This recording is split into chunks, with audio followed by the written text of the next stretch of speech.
Can you talk a little bit about the Holy Spirit in ACIM? Like what is the Holy Spirit as far as A Course in Miracles is concerned? Well, so the Holy Spirit is basically the highest version of you, right?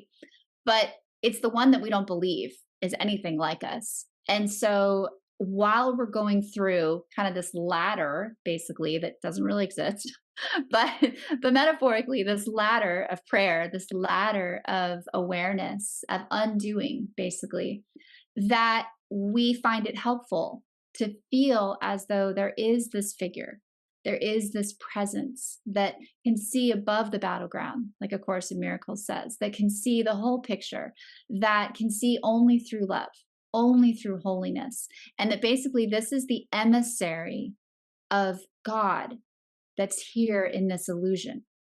So that the story goes that basically into eternity where all is one, there crept a tiny mad idea in which the Son of God remembered not to laugh. And what it remembered not to laugh about was the ego's idea of separation Hmm. and of differentiation, right?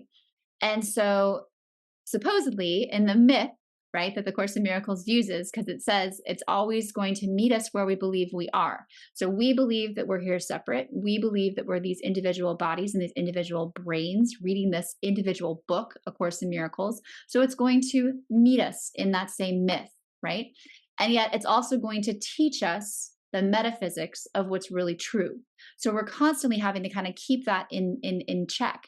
And we want to be gentle with ourselves about this. We don't want to be like, forcing it onto ourselves and be like, well, I'm not a body, so I don't know why I'm upset today. Or, I'm pregnant right now and I'm having morning sickness and I'm not a body. What's wrong with me? Right? Hmm. Because that would be unkind.